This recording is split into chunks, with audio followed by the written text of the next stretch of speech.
Welcome to Homeschool Moms Unfiltered. We are your messy, imperfect homeschool mom friends. I am your host, Megan, and my dazzling co-host is... Hi, I'm Amanda. Hello. So this week we have another shorter, unfiltered bite for you.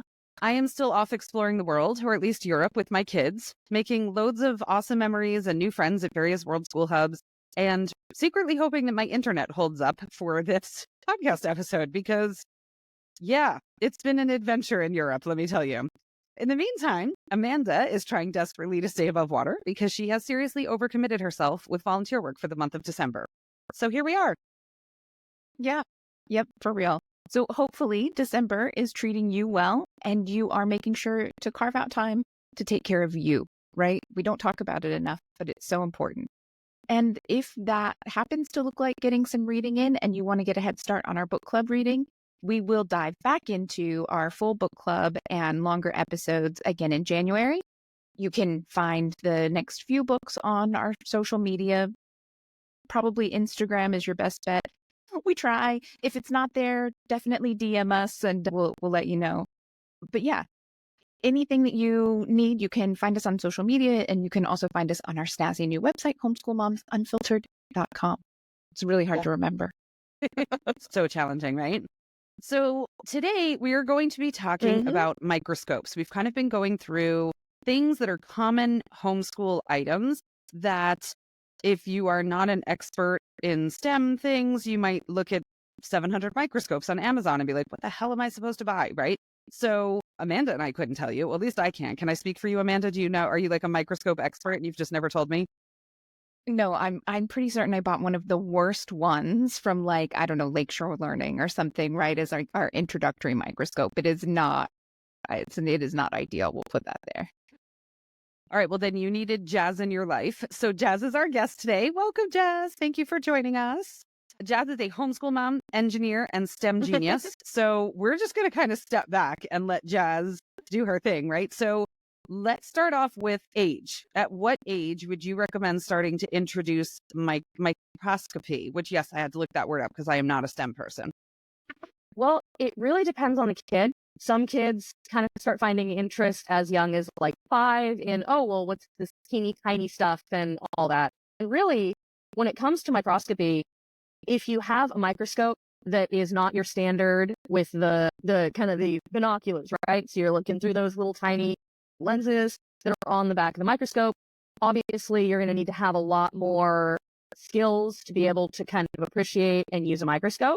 But if you have a digitally connected microscope, and it doesn't even really need to be that great, you can actually plug that into your computer. You can put your computer up on the TV screen and you can be, hey, let's take a look at, the tiny little stomata in a leaf.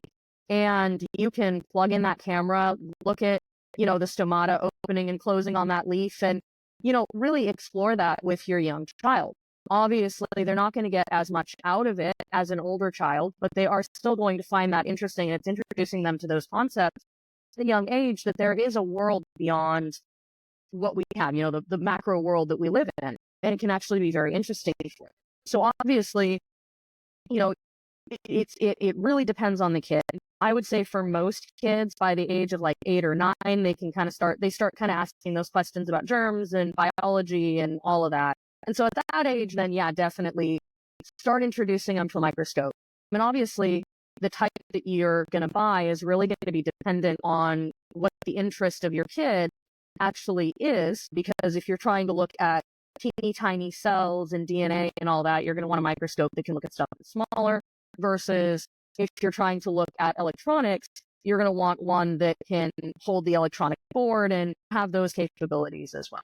I had no idea that there were that many types that you could even get different types of microscopes that did that. So there you go. We're going to learn a ton this episode, even if it is a short one. Okay, so my question is, what are some of the features that you recommend looking for in a microscope so that the kid doesn't outgrow it in like a year or two, right? We kind of started out, I said, I definitely got one from, just like Lakeshore Learning or something. It was good for the moment because I wasn't really sure how much we were going to use it. But the reality is we're not going to keep a Lakeshore Learning microscope forever. So what are you really looking for so it's good for now and good for later? So if you're looking for one that's going to be good for now and good for later, you want one that's got expandability. Some microscopes, they're one and done. The lenses are attached, the eyepiece is attached. It's all just kind of the way that it is. Whereas other microscopes have that expandability in parts that you can remove. They have lenses you can change out. They've got a movable tray that you can bring up and get closer to the lenses or drop it down. Obviously, if you're on the kind of higher end of the budget, you definitely want a microscope that plugs into a computer. If you have a student who say that they're planning to go into college and they want to go and pursue a biological field, or let's say that you have a budding material scientist and they're really interested in materials properties that, are present in steel, or, what is the structure of this fiber, they're going to want a microscope that they can plug into their computer. They can take a screenshot. They can take those screenshots and plug those screenshots into, an essay or a research report or something. And so you really want that digital capability. In addition, that kind of circumnavigates. A lot of kids really get frustrated when it comes to a microscope when they're trying to use the eyepiece, right? If you have really long eyelashes, some people can relate to this. If you have really long eyelashes and you try to use one of those eyepieces, you're not going to see anything, right? Because your eyelashes are just going to get smashed in that eyepiece. And it really takes a lot of skill to figure out how to use it without that problem. So really making use of the digital microscope, that's that. And obviously, if you're going into a real lab, you're going to have the ones that have the eyepiece, but a lot of them, they've got the eyepiece to check and see where you're at and get everything organized down. But then they're going to have a digital microscope that actually plugs into a computer so that you can see that image on your screen. So it really helps kids to learn to have that integration with the digital world early, because then they're getting used to that. And that's also going to give them the expandability that, okay, well, I might be looking at little leaves right now using the larger magnification, but now I can look at sourdough, or if I'm interested, I have a fish tank, so I'm going to take the swab out of the fish tank and I'm going to look at what the bacterial populations are and start to kind of expand in your understanding of that. But once again, it depends on what the student is looking for. There are microscopes, you can find them on Amazon for like $170 that have a screen attached to the microscope. They don't have a plug-in to the computer, but it's a screen, so they can digitally manipulate that. And they have little grabber arms on them that you can grab a plate or grab a circuit and actually look at the smaller pieces on the circuit. And they're really designed for that. So it really, once again, kind of depends on what your students' interests are. Do you have a student who's super interested in electronics, then you're going to want one that's more suited for that. Whereas if you have a student who is super interested in the biological world, then you're going to be looking at a microscope that has a backlit base, can light things from underneath, has a lot of really, really small lenses, has the removable lenses, because the removable lenses can be really, really nice to be able to put in different magnification and see all of that. That's awesome. Okay, so you mentioned $170 on Amazon as kind of a price reference for that one example, but what should parents expect to spend in the early years if their kids are just kind of dabbling and they're not quite sure if they have a STEM kid yet, or if they have a middle school, high school kid who's a hardcore science nerd? Like, where are your price ranges there? So you can get some really cool little handheld magnifiers on Amazon. They've got, for pretty decent reviews. And it's kind of what's known as a macro microscope. It's a digital, it's fixed focus. You basically move it by hand to look at whatever it is that you're looking at. That one's like $20. They make a digital computer connected microscope that's got pretty good reviews, once again on Amazon, that's about $30. So between $20 and $30, based on the Black Friday deals, you can get a decent kind of single version microscope. And then it kind of goes up from there. So if you're looking at, I think the lowest price I found on the ones that can kind of look at the electronics is about $50.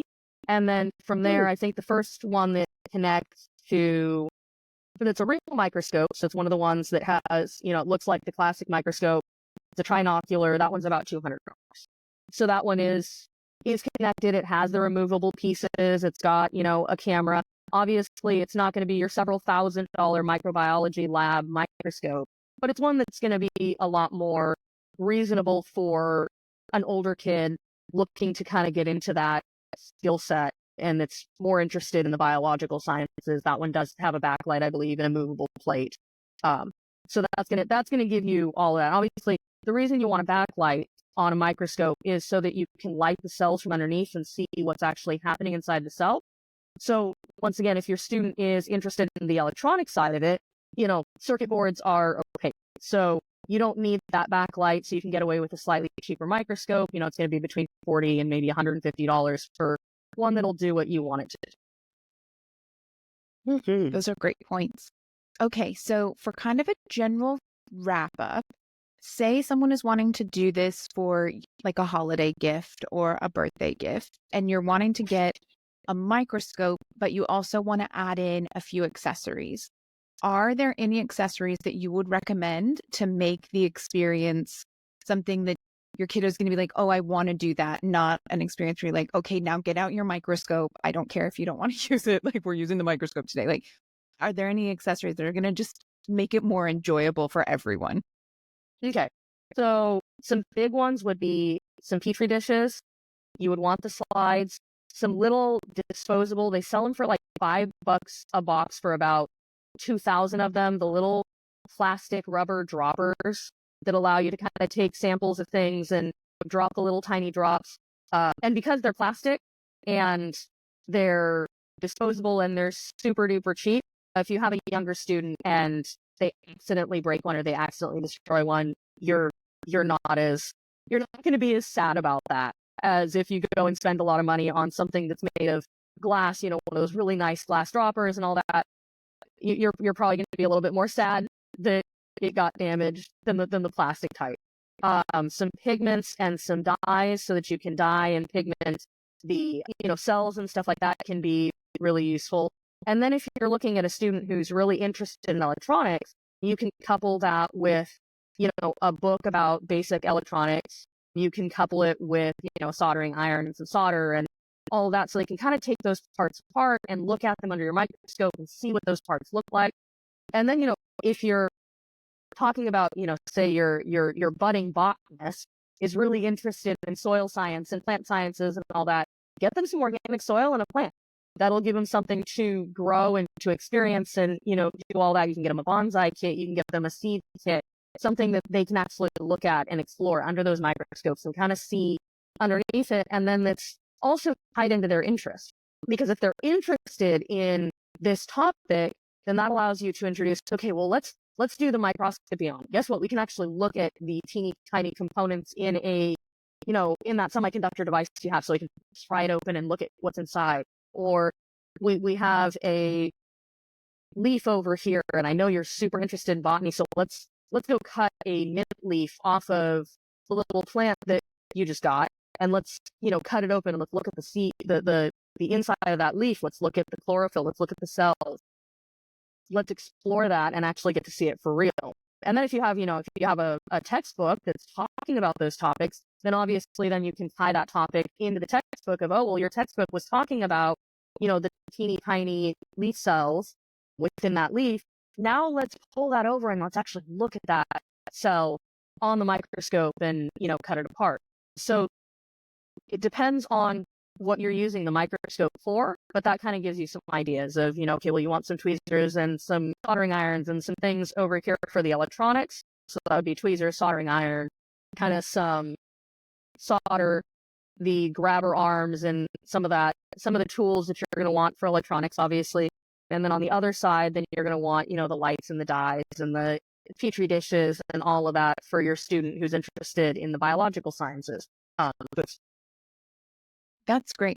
Actually, it made me think of, they're all over with the holidays, right? You see all of those little tabletop or counter hydroponic gardens so you can grow your kitchen herbs and things in the winter without warm weather and good light. And that would be so fun if you had a kid who was just starting to get into this, that idea that you could have one and you could grow things and then you could look at each stage of growth and development with your microscope. Yeah, I would have never thought of that. I'm not a big biology person.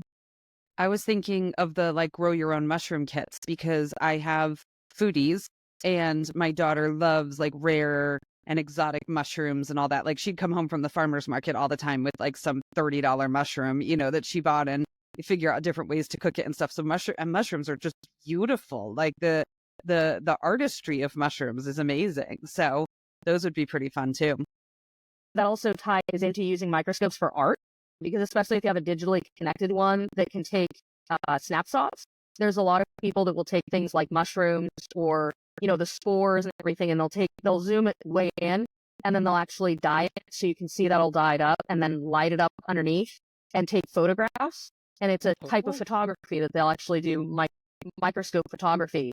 So if you have an artsy kid who also happens to be a foodie, then that's also an option of introducing them to this kind of field of art that maybe they hadn't realized existed out there.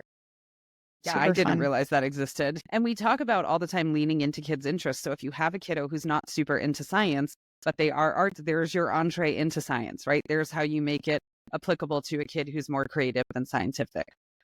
So if you're listening to this and Jazz started talking about soldering and you're like, holy crap, I'm in over my head on all of this, and then soldering just like threw me over the edge, right?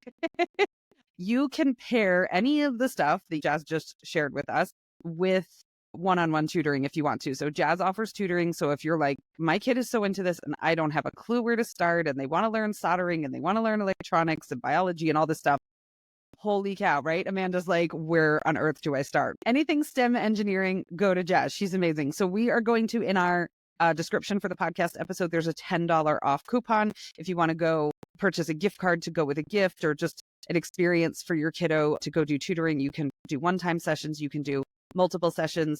I'm going to read out the coupon code. You're going to listen to it and be like, why is that so long and complicated? I don't know. We didn't generate it, but it's just the way it is.